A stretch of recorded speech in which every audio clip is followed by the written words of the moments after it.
Мене звати Максим Бахматов, я радник Київського міського голови. Не, они писали мне какую-то. Какую не хотели? Не, я, блядь, автор блога, я говорю, идите нахуй, и выбираю, что хочу. О. Якщо вам цікаво, друзі, то Скрябіна я взнав саме по пісні «Птахи». І зараз її буду співати. Раз високо в небі я зустрів чужих птахів, всі вони летіли звідтам, де би я хотів, крилами шуміли, наганяли дикий страх, я собі захотів політати десь під небом з високих гарних крил. І мені вже ніч не треба. Я почав слухати Скрябіна 25-26 років тому. А потім я з ним робив крутіший проєкт, отут ви можете подивитися, називається проєкт без назви. Від нього пішов такий сайт BBC CCCN, ви знаєте, з жовтими новинами. Це була один із варіантів назви, до речі. Від нього пішов мегапроєкт Bumper TV. Піздець, блядь, нема що дивитися по телевізору. Про Петю Бампера я його вітаю з півмільйонним підписником. Він великий молодець. Ісуса, Сережа, тобі вітання, Сергій Ісус. Там було багато чого крутого. Потім нас закрили, тому що Янукович прийшов до влади. Ура! Крутий коріш, дуже неприємно, що його з нами нема. По відчуттю він жив як звичайний крутий рок-н-рольщик і так само пішов в життя. Красиво і швидко. Я думаю, якщо він пішов би в політику, він би роз'їбав Вакара отак от на шмаття. Отак от тріснув. Пам'ятаєте, як ми з вами раділи, була арештована незаконна забудова імені народної артистки України Білозір. Вся забудова арештована, друзі. Так от, друзі, хочу вам сказати, що це буде нагадувати величезний серіал, друзі, як Феміда, народ України, відчуття прекрасного і законність чпокують одне одного. Отже, судья Бигуль заслушав обоснования прокурора и полиции и отменил арест строительства. Это День Победы для кого-то, друзья. Чем-то там пропах. Давай.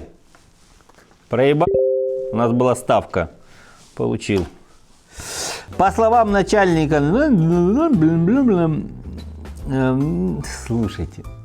Слухайте.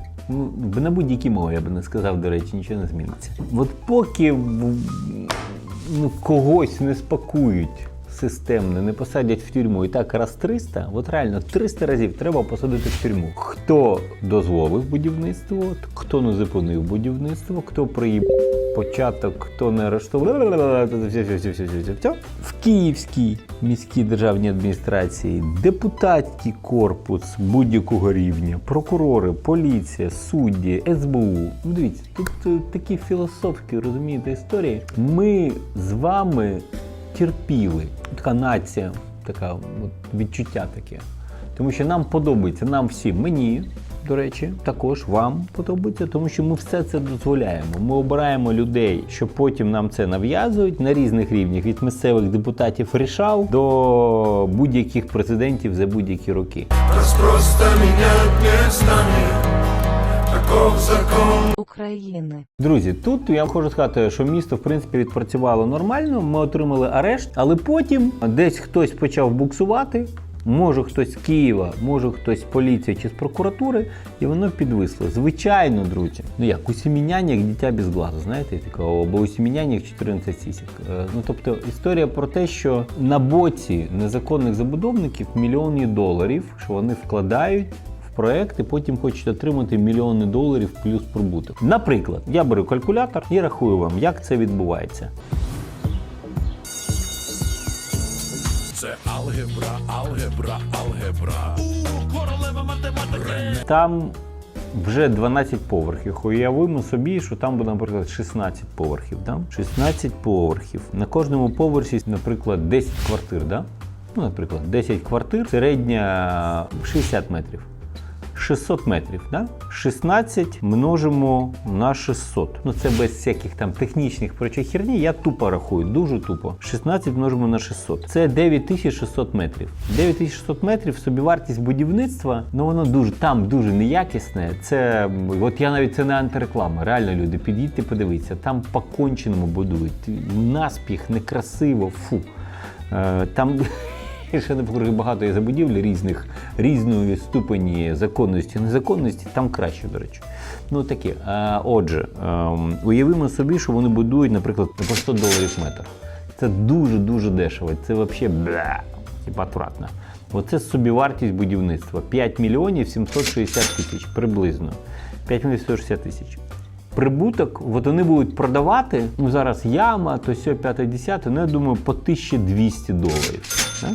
Місце круте, але ні, яке воно круте? Воно не дуже круте, тому що там паркуватися нема де, вверх, ні колясочка, нічим ти не заїдеш, не під'їдеш. Ну таке собі, специфічне місце. Ну, 1200, може 1,5, ну давай, 1200 буде. Значить, множимо на 2. Отримують 11520. То сьо рознесли, принесли, чиста рентабельність, я думаю, 20%. 2 мільйони 300 тисяч доларів – це приблизно те, що вони зароблять. До речі, якщо хтось там дивиться, якісь інсайдери, напишіть, правда, неправда, плюс-мінус, типа угадав, не угадав. Типа 2300, чи 2400, чи 2500, чи 2. І, до речі, ви проголосуйте, скільки вони зароблять. Давайте оцінимо. Це мега-конкурс, друзі. Кіщек, Харів, просто. І сестра їх лебідь. Отже, вартість уродства, друзі, за скільки кияни промовчуть. До речі, зараз я вам порахую, взагалі офігенно це. У нас є 2300 чистого прибутку. Скільки киян у нас живе? Офіційно десь так. Так беремо 3 мільйони. Зараз я так взагалі вам порахую, капець. Так я цифри люблю. 2300 ділимо на 3. 0,76 цента. Отже, щоб перевести в гривні по сьогоднішньому курсу, приблизно 19 гривень. Так, ви промовчали, вони заробили. Суддя заробив, напевно. Хтось там з ким, напевно, колись заробив, коли там мовчав і отак от в ці всі штуки грав. Це така філософська, до речі, історія. Но в цілому, щоб ви розуміли, вартість оцього доробила во ім'я чого? Весь цей цирк 2300. А хочете ще глибше, я вам копнув? Що з цих 2300, що люди отримують, я думаю, 70% піде на купівлю імпортних товарів. Тобто ви отримуєте друзі, для того, щоб якийсь китаєць, німець, японець чи ще хтось, що виробляє якісь імпортні товари, отримав свій прибуток. І ці гроші були йому потрачені в кишені. А все інше люди витратять тут, в Україні, там, на якусь там історію.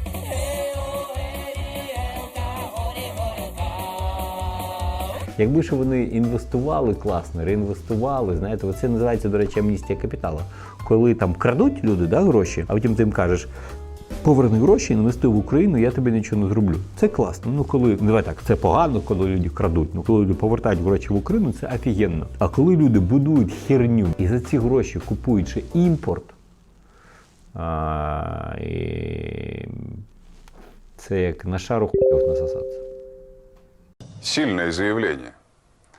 Проверять я его, конечно, не буду. Пам-пам. І, звичайно, це важко перемогти всю цю історію. Але ми з цим уродством, от подивіться, тут, будемо жити все життя. Реально все життя. От ми зараз тут не дожмемо, і все життя ми будемо їздити по цих валах і дивитися на цю кончену історію. І так, ще 150 незаконних забудівель по Києву. І законні також не всі красиві. Це окрема історія про естетику. Ми кажемо загалом про законність. І, друзі, я запрошую активістів поставити палатку біля цієї забудови. Якщо хтось є, будь ласка, ми бачили, багато є ресурсів. 6 активістів прийшло на законну забудову на Оболонській площі. Давайте хоча б 4 якраз на одну палатку, 2 мальчика для дівчат, 2 дівчатки поставте на Мирній 1/2 чи 2/1. Там ви побачите цю пірду. Поставте палатку, бо щось якось, ну, типу, давайте громадський протест якось проявимо. Ну, типу, ви ж, типу, я тут проявляю, ви там проявите. Давайте. Тримаю кулачки за вас, за всіх актив наш. Давайте. Ну, мені не подобається. Я буду намагатися боротись до кінця всіми засобами, які є. Подивимось. Я хочу, щоб на хвилях мелодії наступної пісні кожен із нас поринув туди, де ми бігали босими ногами, де пройшло наше дитинство, де живуть наші рідні і близькі, де дорогі нам могилки, у той втрачений рай, який ми сьогодні повертаємо собі. Я присвячую наступну пісню Україні, яка, мов те пошарпане полотно, на якому і червоними, і чорними нитками вишита наша з вами доля.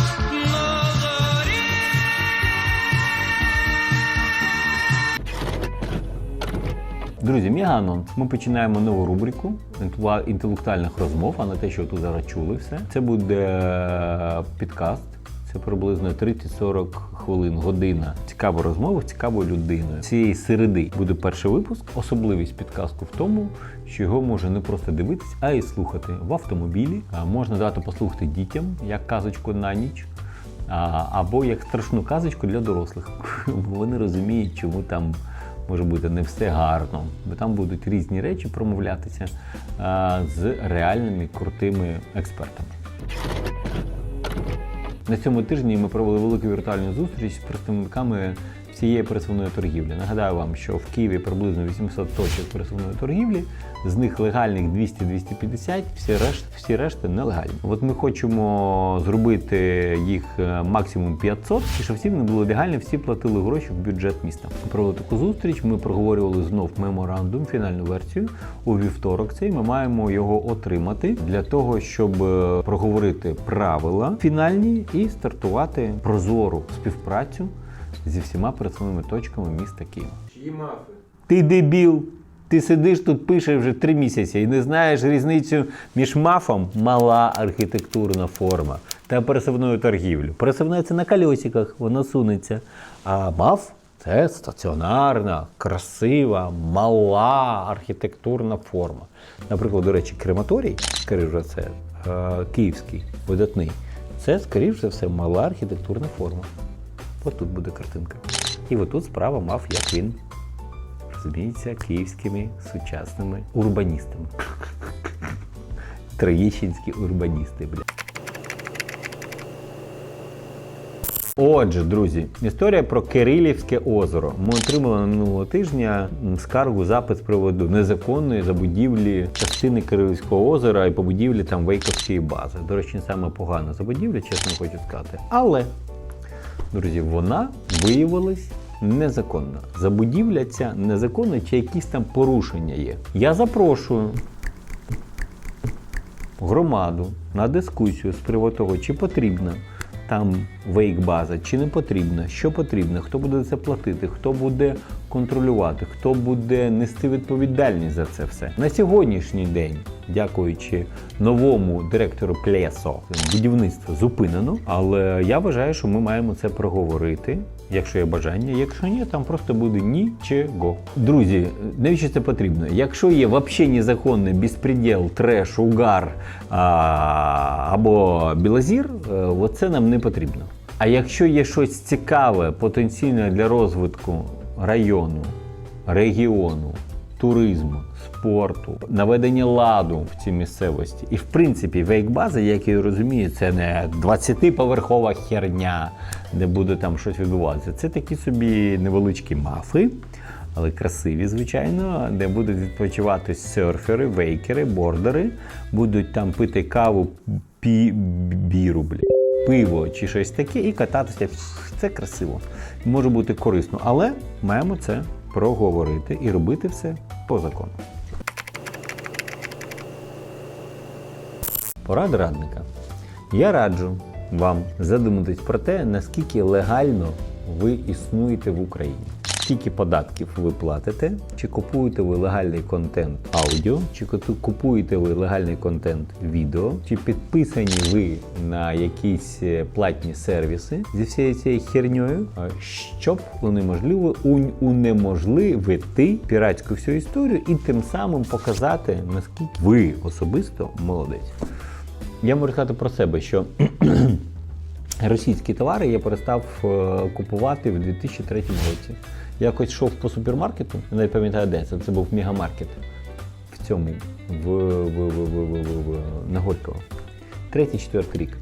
Я там йду, і я любив дуже якийсь соус, чи сацебелі, чи похірше якийсь. Я так йду, беру так пляшку, думаю, який мій любимий соус, знаєш, типу там смотрю, думаю, а де його виробляють? Смотрю, Краснодар! Сумно, мені сумно. А що, у нас нема, типу, чумака чи ще щось. Думаю, чому я своїх там 3, 5, 20 гривень витрачаю на підтримку іншої країни-виробника? Зараз це вже історія про конфлікти, і я вже розумію, чому вони.